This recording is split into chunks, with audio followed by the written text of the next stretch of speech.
국내 쪽에서 오늘 가장 특징적인 것 중에 하나는 좀 요즘 이제 삼양식품하고 S&D 같은 이런 삼양식품의 원료를 대는 그러한 기업들의 주가가 이제 많이 오르다 보니까 음식료 쪽에 이제 순환매가 만들어지는 부분이 전반적으로 나타나고 있습니다. 그래서 원래는 삼양식품보다 농심이 훨씬 더 이제 뭐라 해야 되나 시총도 크고 네, 그 대표하는 기업이었습니다. 그죠? 근데 워낙 그 불닭볶음면이라든지 뭐 삼양식품의 수출이 잘 되다 보니까 농심은 사실은 좀 실적도 그렇고 좀 묻히는 그런 부분이었는데 오늘 새벽에 농심을 커버하는 애널리스트 분들의 좀 분위기는 야 이제 좀 오를 만큼 올랐다. 삼양식품도 많이 갔으니 농심도 좀 봐달라 그런 코멘트가 많네요. 분위기 반전, 변화의 서막 이런 것들은 뭐죠? 야 농심도 좀 지금은 이제 좀 봐달라라는 그런 느낌인 것 같고 또 하나는 그 신라면, 새우깡 뭐 이런 것들 그 라면과 스낵 제품의 가격 인상 관련된 부분들로 인해서 농심도 좀 볼만할 때 됐다 그런 부분입니다. 저는 이제 라면이랑 과자를 좋아한다고 말씀드렸잖아요. 3월 17일부터 신라면, 새우깡 등 17종의 제품 평균 7% 가격 올린답니다. 그러면 내 월급이 한 7% 정도 같이 좀 올라가줘야 제가 라면 사 먹고 새우깡 사 먹는데 어느 정도 이게 될 텐데 월급은 그렇지 않거든요 지금. 네. 새우깡은 내가 사줄게. 저도 자존심이 있어서 그냥 안 먹겠습니다. 라면도 얹어줄게. 라면은 좀 안성탕면으로 부탁드리겠습니다. 알겠습니다. 아무튼 이런 것들 때문에 어쨌든 음식료는 가격 인상을 하면 안 내려와요. 아시잖아요, 그죠? 뭐 제가 예전부터 말씀드렸던 제가 주로 먹는 햇반, 고추 참치 이런 가격들은 올라가기는 올라가는데 전혀 떨어지지 않습니다. 마찬가지죠. 라면, 과자, 아이스크림, 음료수 이런 것들은 장 볼 때마다 여러분들 느끼시겠지만 한번 올라가면 안 내려옵니다. 이런 것들이 이제 실적에 이제 반영이 되지 않겠냐 뭐 그런 기대치가 있는 거고요. 자, 밸류를 한번 봐야 되는데 항상 제가 이제 밸류에이션 밴드를 보여드리는 이유는 우리는 밴드 하단부에 있을 때는 아무도 관심을 잘 두지 않습니다. 근데 더 이상 나빠질 게 없고 방향성이 나쁘지 않다면 앞으로 더 나쁠 게 없다면 사실은 거기에서 좀 사놓고 기다리면 이 밴드 플레이는 나쁘지 않은 전략 중에 하나가 되는데 삼양식품과 S&D 같은 경우는 사실은 뭐 신고가로 계속 가고 있기 때문에 더 갈 수 있습니다. 그들이 사실은 주도주잖아요. 음식료에서는.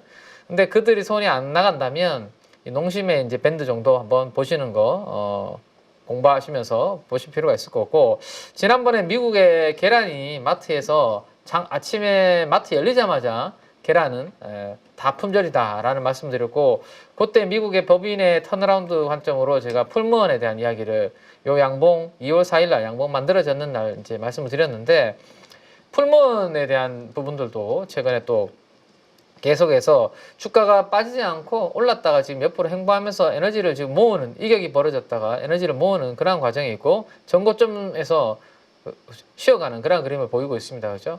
어느 순간 21선 올라오고 어느 정도 이동평균선이 다시 좀 밀집이 되면 특별히 그 변화가 없다면 긍정적인 또 흐름은 이어갈 수 있는 부분들이 될 수 있겠죠. 단 하나 요즘 홈플러스 이슈죠. 홈플러스에 지금 납품을 하셨던 분들이 대금을 못 받을 그 리스크 때문에 너무 어떻게 해? 어려운데. 그렇죠. 근데 지금 그 농심도 그렇고 풀무원도 그렇고 믿고 납품했는데 못 받을 수 있잖아요. 그렇죠. 대기업들도 이 기업들도 그렇겠지. 그러니까 물건을 지금 좀 안 주시려고 한대요. 그러면 이제 홈플러스 입장에서는 이제 어떻게 될까요? 경쟁력이 물건 사러 왔는데 물건이 없어. 홈플러스에 누가 장 보러 오겠습니까? 그죠? 그래서 그렇죠. 이게 점점 쉽지 않은 그런 구간으로 들어가고 있죠. 그러면서 이제 최근에 반사 수혜로는 사실은 뭐 이거를 참 뭐 우리가 투자자이기 때문에 어쩔 수 없이 이런 것들을 보는 거지만 이게 진짜 뭐 이쪽에 납품하시거나 뭐 이런 관련된 쪽에 계시는 분들한테는 상당히 참 안타까운 상황인 거죠.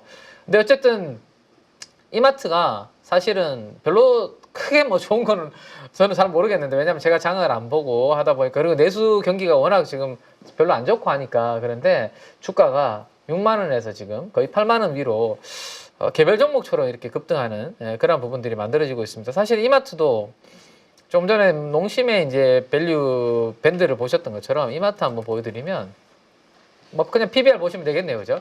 역사적인 밴드 하단부에 있다가 이제 막 고개를 들고 있습니다. 아무도 쳐다보지 않다가 방금 말씀드렸던 그러한 이벤트들이 좀 만들어지고 또 일부 이제 좀 저평가됐다라는 코멘트들이 이제 나오니까 네. 4년 만에 봄이 찾아왔다 뭐 그런 내용의 코멘트도 있고 네, 등등 있습니다. 그래서 선물 보따리를 또 풀기 시작했다라는 것도 있고 그죠? 예.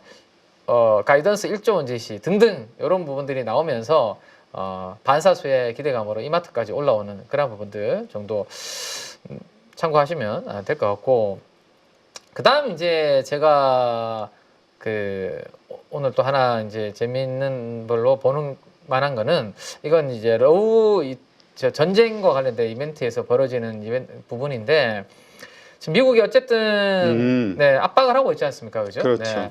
그리고 오늘 뭐 미국의 특사도 간다고 합니다. 이제 12일에 6개월 휴전안을 포함해서 뭐 등등 만나서 뭐 한다라는 이야기가 나오고 있는데 젤렌스키가 어쨌든 뭐 결국에는 좀 포기를 하겠죠. 힘이 없으니까. 없지. 그죠? 힘이 어디 있어요? 뭐 버텨봤자 지원을 미국이 지원 안 해주면 유럽이 일부 지원하는 걸로 되겠으면 유럽은 본인들도 지금 힘든데. 그렇지. 그래서 결국엔 될 텐데 되는 과정에 있어서 약간의 지금 울퉁불퉁한 부분들이 만들어지다 보니 자꾸 이제 미국에서는 압박을 가하고 있는데 압박을 가하는 내용 중에 하나가 야, 너희들 지금 전봇대도 무너지고 다 안 돼서 우리가 스타링크 같은 위성 통신을 통해서 겨우 전쟁할 수 있게 도와주고 있는데. 이 스타링크를 끊어버리겠다라는 압박을 지금 가하고 있는 거거든요, 미국에서. 그러면 이제 뭐 그나마 뭐 드론도 좀 날리고 지금 하고 있는데 저런 부분들이 안 되면 사실은 더 이상 이어가기가 힘들죠. 힘들죠. 네, 힘들죠. 그래서 그러다 보니까 이제 야 이거 큰일 났다. 대체제를 찾아야 되는 거 아니냐라고 하면서 부각이 되고 있는 게 프랑스의 위성통신과 관련된 이 유텔셋이라는 기업이 부각이 되면서 유텔셋의 주가가 5일 동안요. 근데 이게 거의 1에서 뭐, 네, 거의 한 500%가 한 방에 올라옵니다. 이 스타링크를 대체하는 부분에 대한 기대감으로 올라온 거죠. 이렇게 되니까 또 시장에서는 이 유텔셋과 관련된 종목들에 대한 기대치가 좀 높아지게 되고 찾다 보니까 시장에서는 이제 인텔리안 테크라는 기업이 이 우크라이나 스타링크가 차단되면 이 유텔셋이 유럽에 있는 원앱 있잖아요. 원앱과 연결이 돼 있고 그 원앱에 또 안테나라든지 이런 부분들의 서플라이 체인이 인텔리안 테크다 보니까 인텔리안 테크가 지금 갑자기 이제 사실은 인텔리안 테크 업황 별로 안 좋아서 주가 고점에서 엄청 많이 빠져 있습니다.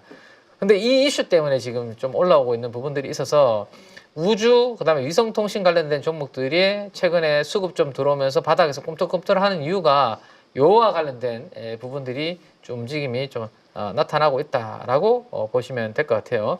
여기 이제 기사를 제가 이제 링크를 걸어놔서 넣어드렸는데 정상회담 파국 가능성, 스타링크의 차단 가능성, 거기에 그러면 스타링크의 대안으로 영국 기업인 원앱이 떠오르고 있고 원앱의 핵심 고객사는 인텔리안테크고 뭐 이런 스토리로 시장에서는 좀 매니저들도 트레이딩을 좀 바닥이니까 많이 빠져있는 바닥에서 트레이딩을 좀 하고 있으니까 그런 부분들 정도가 있다. 시장에서는 위성통신 우주 쪽에서는 그 정도 한번 체크를 좀 해두시면 되지 않을까 싶고요.